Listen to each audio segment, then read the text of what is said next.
안녕하십니까? 이번 강의에서는 웹의 세 가지 요소인 HTML, CSS, 자바스크립트가 무엇인지 함께 알아볼 예정입니다. 그리고 자바스크립트가 어떻게 웹을 동적으로 변화시키는지도 쉽게 이해할 수 있도록 설명해 드리겠습니다. 이번 강의의 목차를 소개하겠습니다. 간단하게 HTML, CSS, 자바스크립트가 무엇인지 알아볼 것입니다. 다음으로 자바스크립트가 하는 역할과 기능을 알아보고 자바스크립트가 어디에서 사용되는지 살펴보며 강의를 마치겠습니다. 먼저 웹을 구성하는 세 가지 요소에 대해 알아보겠습니다. HTML, CSS, 자바스크립트라는 용어를 들어본 적이 있으신가요?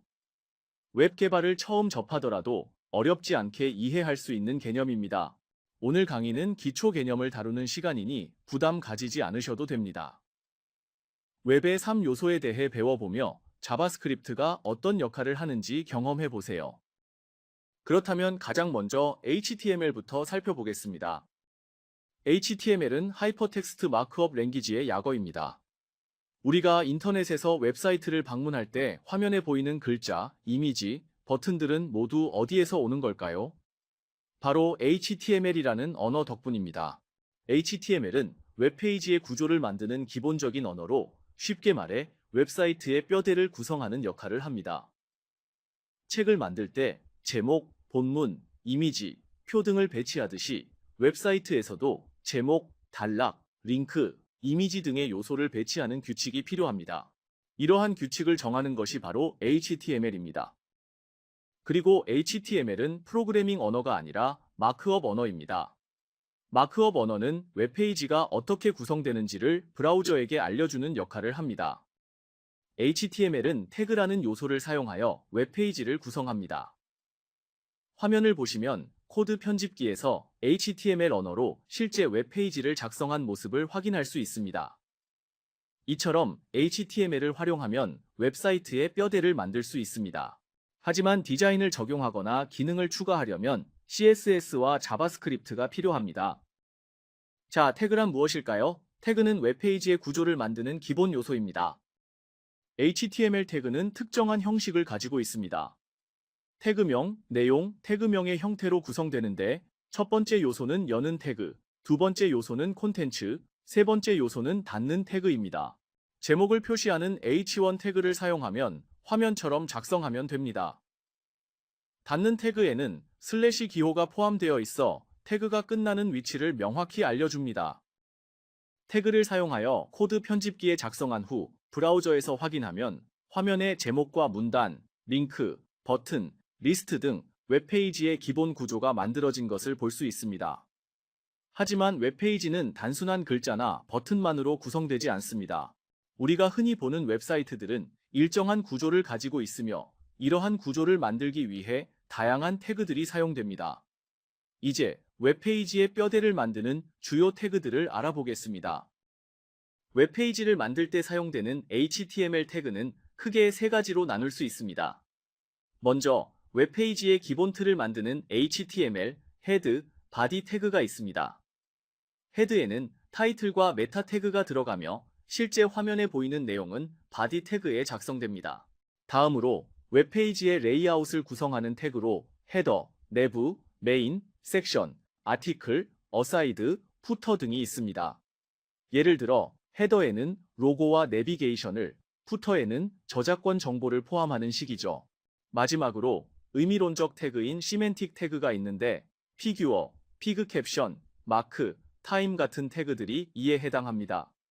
마크 태그는 중요한 텍스트를 강조하는 데 사용됩니다. 이러한 태그들을 잘 활용하면 웹페이지의 구조를 명확하게 만들 수 있습니다. 하지만 현재 코드만으로는 HTML의 구조를 잘 잡았다 하더라도 브라우저에서 보면 영역이 명확하게 구분되지 않아 직관적으로 보기 어렵습니다. 이를 해결하려면 CSS를 활용해 레이아웃을 정리하고 시각적으로 더 직관적인 형태로 만들어야 합니다. 이는 바로 다음 섹션에서 다루게 됩니다.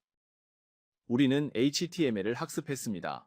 그런데 화면에 보여지는 텍스트와 이미지가 아무런 레이아웃이 없어서 시각적으로 보기가 어려웠습니다. 그래서 CSS가 필요한데요. CSS가 무엇인지 천천히 알아보겠습니다. CSS는 정식 명칭으로 캐스케이딩 스타일 시트라고 하며 웹사이트의 디자인을 담당하는 언어입니다. 우리가 흔히 보는 웹페이지의 색상, 글꼴, 배경, 레이아웃 등의 요소를 조정하는 역할을 합니다. HTML이 웹페이지의 구조를 만든다면 CSS는 그 구조를 보기 좋게 꾸며주는 역할을 하죠. 예를 들어 같은 HTML이라도 CSS를 적용하면 배경색을 변경하거나 글자의 크기를 조절할 수 있고 버튼의 모양을 둥글게 만들 수도 있습니다. 결국 HTML과 CSS는 함께 사용되면서 완성도 높은 웹페이지를 만드는 데 필수적인 요소입니다. 아까 살펴본 웹페이지에 CSS를 추가했을 뿐인데 영역이 명확하게 구분되고 시각적 요소가 더해진 것을 확인할 수 있습니다. CSS는 디자인적인 요소이므로 정의에 대해서만 간단히 살펴보고 이제 본격적으로 자바스크립트에 대해 알아보겠습니다. 지금까지 자바스크립트를 알기 위해 HTML과 CSS를 간단히 소개해드렸습니다. 그렇다면 자바스크립트란 무엇일까요? 자바스크립트는 웹페이지에 동적인 기능을 추가하는 프로그래밍 언어입니다. 쉽게 말해 웹사이트를 더 똑똑하게 만드는 언어라고 할 수 있습니다. 버튼을 클릭하면 화면이 바뀌거나 입력된 값을 처리하고 애니메이션이 실행되는 등 사용자와의 상호작용을 가능하게 만듭니다. 또한 웹브라우저에서 실행될 뿐만 아니라 Node.js를 사용하면 서버에서도 실행할 수 있어 백엔드 개발에도 활용됩니다.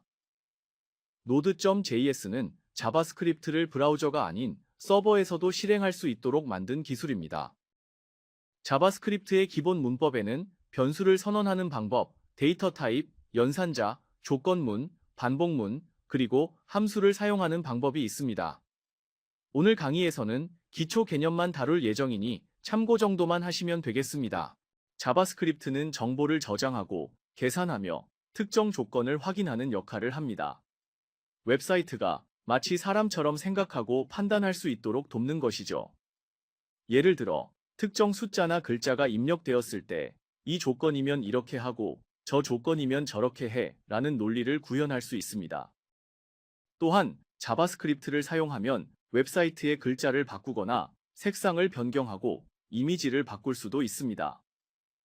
현재 화면에 보여지는 코드는 버튼을 클릭하면 글자가 바뀌는 예시 코드입니다. 이를 실행하면 클릭하세요라는 버튼을 눌렀더니 안녕하세요 텍스트가 버튼이 클릭되었습니다 라는 텍스트로 변경되었습니다. 웹사이트는 사용자의 행동을 감지하고 반응할 수 있습니다. 버튼을 클릭하면 새로운 내용이 나오거나 키보드를 누르면 입력한 값이 화면에 표시되는 것처럼 말이죠. 또한 마우스를 올리면 이미지가 확대되는 기능도 구현할 수 있습니다. 이런 사용자와의 상호작용을 가능하게 만드는 것이 바로 자바스크립트입니다. 현재는 네모박스에 마우스를 갖다 대면 색깔이 변경되는 예시 코드를 작성해 보았습니다. 실행해보면 실제로 마우스를 갖다 대었더니 스카이블루 컬러에서 레드 컬러로 변경된 것을 확인할 수 있었습니다. 이제 마지막으로 비동기 처리라는 것에 대해 알아보겠습니다. 여러분이 뉴스 사이트를 방문하면 새로운 뉴스가 자동으로 업데이트되거나 검색창에 글자를 입력하면 관련 검색어가 즉시 표시되는 경험이 있을 텐데요. 이런 기능이 가능한 이유가 바로 비동기 처리 덕분입니다. 비동기 처리란 웹사이트가 여러 작업을 동시에 처리할 수 있도록 하는 기술입니다. 하나의 작업이 끝날 때까지 기다리는 것이 아니라 실시간으로 데이터를 가져오거나 화면을 업데이트할 수 있도록 해줍니다. 만약 검색 버튼을 누를 때마다 페이지가 새로 고침된다면 불편하겠죠. 하지만 비동기 처리를 활용하면 입력하는 순간 바로 검색 결과를 불러올 수 있습니다. 지금까지 웹의 세 가지 요소인 HTML, CSS, 자바스크립트에 대해 알아보았습니다.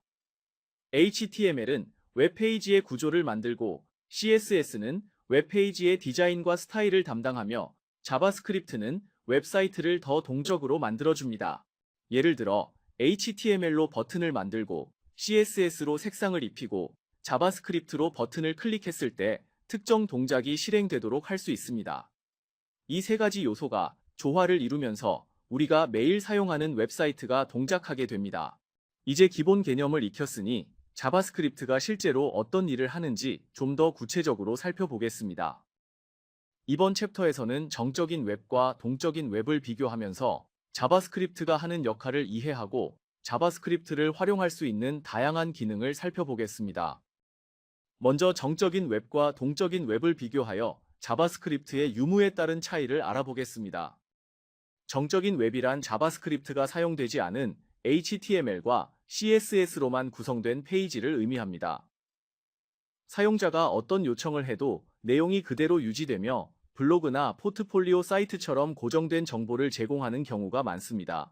반면 동적인 웹은 자바스크립트와 서버 데이터를 교환하여 실시간으로 변화하는 웹페이지를 뜻합니다.